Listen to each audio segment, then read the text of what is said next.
kenapa kita kena renovate rumah? So basically ada tiga main reason kenapa kita kena renovate rumah. So the first one ialah kita akan tingkatkan nilai tanah tu sendiri lah, nilai rumah tu sendiri, nilai property.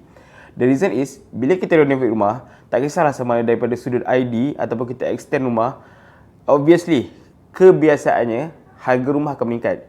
Tapi, renovation yang ada approval daripada majlis sahaja yang akan tingkatkan nilai tanah tu sendiri. Sebabnya, kalau macam let's say, kalau anda buat renovation without ada approval daripada majlis, so dia akan ada isu kat situ dan dia takkan effect lah dekat nilai harta rentas tu. So if korang nak renovate rumah, it's better to have a permission from majlis lah.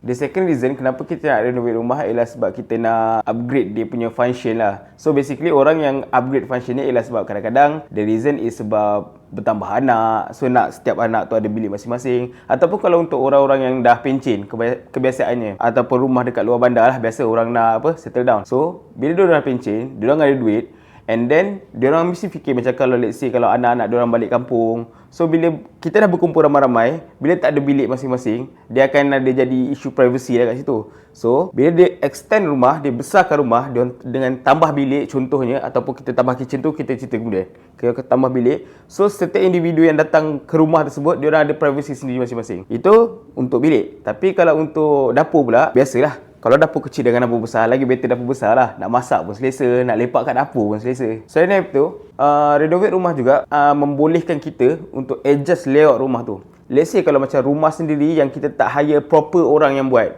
so kita rasa macam layout tu dia living tapi tiba-tiba ada bilik. Maknanya kalau kita daripada bilik tu kita buka pintu terus ke living, kan nampak tak proper tu. Let's say kalau macam ada guest datang ke, so dia nampak agak tak proper. So that's why bila kita upgrade rumah kita, kita tingkatkan fungsi, kebiasaannya lah designer atau arkitek dia akan adjust balik layout tu, yang mana yang lebih proper dan lagi cantik lah untuk kita flow lifestyle kita. So untuk poin ketiga ialah nak ubah style penampilan rumah tu sendiri lah. Ubah style orang cakap. Sebab kadang-kadang bila kita beli rumah, ini tak kisah, dia apply tu rumah kampung apply, untuk rumah teres pun kita boleh apply juga. Tak kisah rumah apa-apa. Sebabnya let's say macam kadang-kadang bila kita beli rumah daripada developer, rumah standard lah, semua rumah sama je.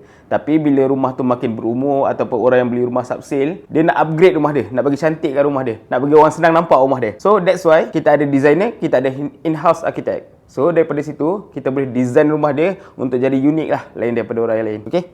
Dan satu lagi, biasanya orang design rumah ni diikut personality dia sendiri. So ada setengah orang suka yang jenis industrial, ada setengah orang jenis suka yang modern, ada setengah orang suka yang memang totally traditional. Tapi kita punya traditional tak adalah orang cakap pakai macam rumah kampung, rumah kayu. Kita akan designer kita, sebab tu kita kena hire designer and architect yang proper untuk dapatkan rumah yang kita idam-idamkan. Okay? So apa-apa contact DGB.